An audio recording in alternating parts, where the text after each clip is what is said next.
अब हम लोग नेक्स्ट टॉपिक की बात करते हैं कार्बोक्सिलिक एसिड्स में कि what is the structure of carboxylic group. हमें पता है कार्बोक्सिलिक ग्रुप की बात की जाए तो कार्बोक्सिलिक ग्रुप में COOH में जो कार्बन एटम है ना उसका हाइब्रिडाइजेशन sp2 होता है। मींस उसका जो शेप है वो कैसा होता है, प्लेनर होता है।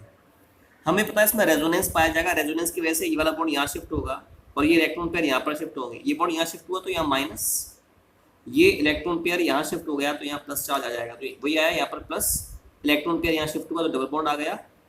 ये इधर शिफ्ट हुए इलेक्ट्रॉन्स तो यहाँ पर माइनस चार्ज आ गया। अब ये वापस इस स्ट्रक्चर में कन्वर्ट हो सकता है कैसे, ये इलेक्ट्रॉन पेयर आपका यहाँ शिफ्ट हो जाए और ये वाला बॉन्ड यहाँ शिफ्ट हो जाए। ये इलेक्ट्रॉन पेयर यहाँ शिफ्ट हुआ तो प्लस चार्ज आया, प्लस और माइनस न्यूट्रल हो गया। यहाँ पर प्लस चार्ज था, इस बॉन्ड के शिफ्ट होने से माइनस चार्ज आया, प्लस माइनस न्यूट्रल, ये भी प्लस माइनस न्यूट्रल हो गया। So this is said to be the structure of carboxylic group. अब हमें पता है जो कार्बोक्सिलिक ग्रुप है ना इसमें टेंडेंसी होती है H प्लस आयन को रिलीज करने की। ये मैंने कार्बोक्सिलिक ग्रुप लिया है, ये वाला ग्रुप लिया CO माइनस चार्ज है, इस पर ये डबल बॉन्ड है, ये O प्लस है। जब ये वाला बॉन्ड यहाँ पर आएगा तो बॉन्ड के यहाँ आने से क्या आएगा, माइनस, प्लस माइनस क्या हो जाएगा, न्यूट्रल हो जाएगा और हाइड्रोजन H प्लस के फॉर्म में निकल जाएगा। ठीक है, तो ये जो आपका आयन है COO minus, it is called as carboxylate ion. Carboxylate ion बना कैसे, कार्बोक्सिलिक ग्रुप में से एक H प्लस निकला, it is converting into carboxylate ion. ये जो कार्बोक्सिलेट आयन है ये भी स्टेबल होता है, क्यों, क्योंकि इसमें रेजोनेंस पाया जाएगा।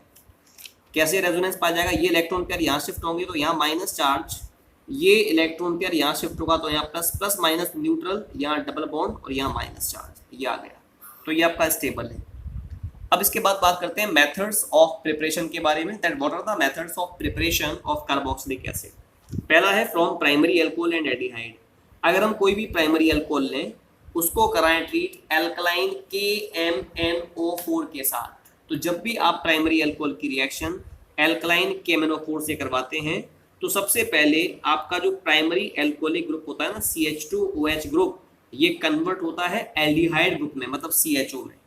अब ये जो CHO है वो फर्दर ऑक्सीडाइज हो जाएगा टू फॉर्म COOH। दोबारा से ये ऑक्सीडाइज होने के बाद में कार्बोक्सिलिक ग्रुप बनाता है। ये रिएक्शन हम लोगों ने एल्कोहल्स में भी पढ़ी है डिटेल में।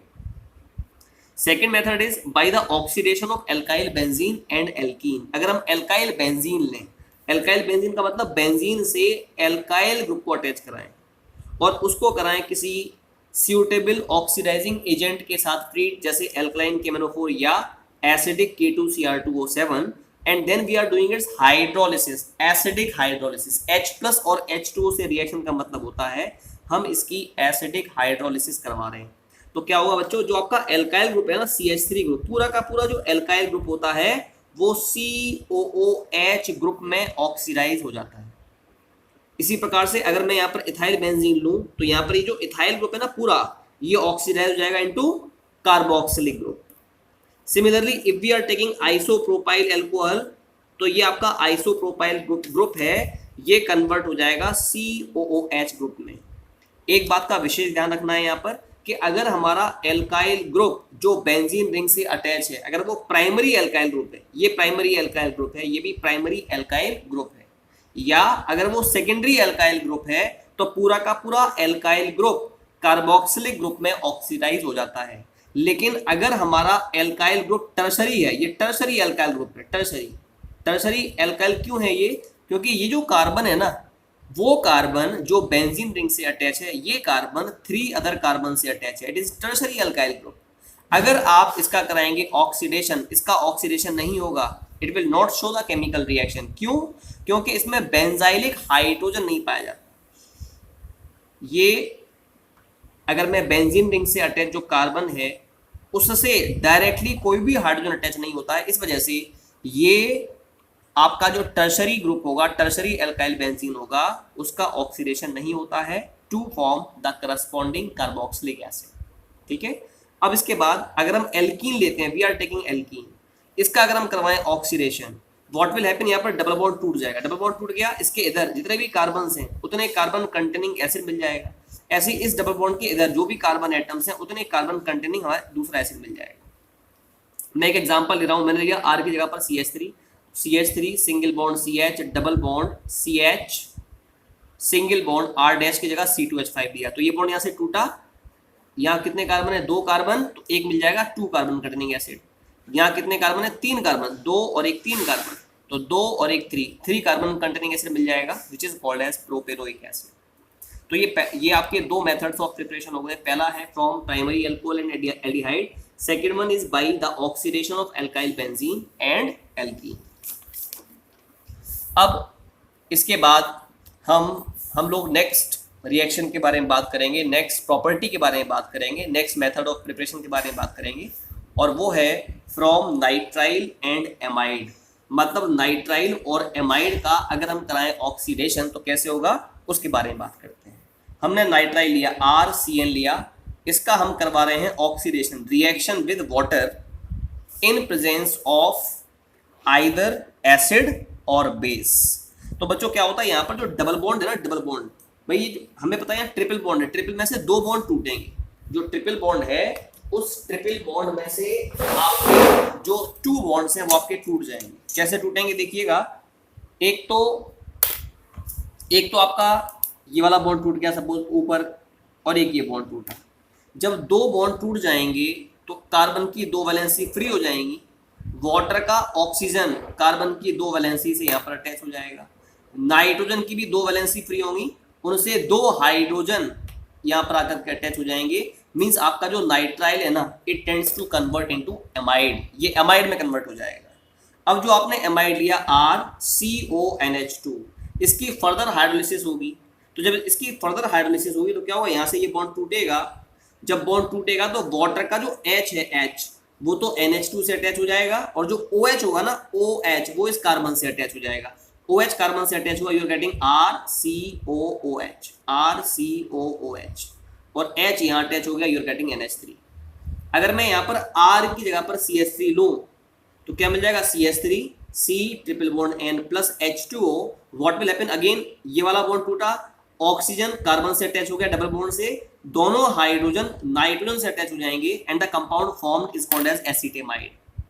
जो एसिटेमाइड आपने लिया उसकी फर्दर करा दी हाइड्रोलिसिस, ये बॉन्ड टूटा, OH इस कार्बन से अटैच, H इस कार्बन से attach, and you are getting acetic acid plus ammonia. ऐसे ही अगर हम R की जगह पर C6H5 लें तो यहाँ पर भी प्रोडक्ट में R की जगह C6H5 आ जाएगा।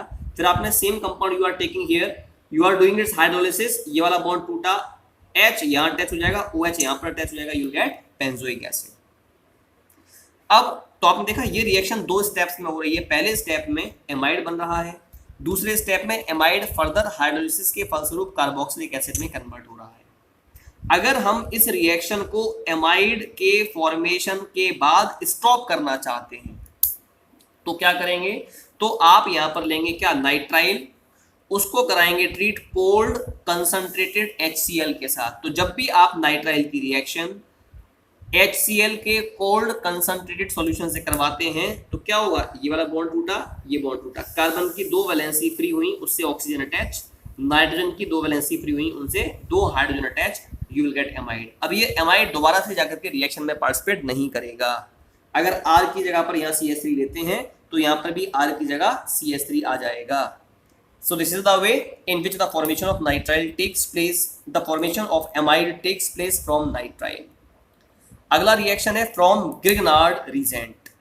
क्या करोगे, आपने ग्रिग्नार्ड रीजेंट लिया RMgX, ये बॉन्ड यहाँ टूटा तो R पर आया माइनस, Mg पर आया प्लस, ये बॉन्ड यहाँ टूटा, यहाँ माइनस और यहाँ प्लस, दोनों को अटैच करा दो। कैसे, रिएक्शन, ये जो रिएक्शन होगी ड्राई ईथर की प्रेजेंस में होती है। जब ये बॉन्ड यहाँ टूटा तो R पर आ गया माइनस, ये बॉन्ड यहाँ टूटा, कार्बन पर आया प्लस, कार्बन पर प्लस, R पर माइनस, इस कार्बन से अटैच है डबल बॉन्ड से ऑक्सीजन, इस कार्बन से अटैच है सिंगल बॉन्ड से ऑक्सीजन। ठीक है ना बात। तो जो O माइनस है उससे क्या अटैच हो जाएगा, Mgx प्लस, ये अटैच हो गया, और जो ये R माइनस था और ये जो C प्लस था, इनके बीच में एक बॉन्ड आ गया। ये जो कंपाउंड बना इसकी अगर हम हाइड्रोलिसिस करवाएंगे तो hydrolysis takes place in presence of acid, ये बॉन्ड यहाँ से टूटेगा, वाटर का H यहाँ अटैच हो जाएगा, OH यहाँ अटैच हो जाएगा। जब H यहाँ अटैच हुआ you are getting RCOOH, magnesium से OH और X अटैच हो जाएगा, you are getting carboxylic acid. अगर आप यहाँ पर R की जगह CH3 लें, X की जगह पर Br लें, the reaction takes place in the same manner तो यहाँ पर जो R था ना उसकी जगह CH3 लिया ना, तो यहाँ पर R की जगह क्या आ जाएगा, CH3 आ जाएगा। प्रोडक्ट में भी R की जगह पर CH3 आ जाएगा, आपको एसिटिक एसिड मिल जाएगा। ऐसे ही अगर मैं R की जगह पर C6H5 लूँ तो यहाँ पर भी R की जगह पर C6H5 आ जाएगा, और जो प्रोडक्ट बनेगा उसमें भी R की जगह पर C6H5 आपको मिल जाएगा। This is the way in which the formation of carboxylic acid takes place from Grignard reason.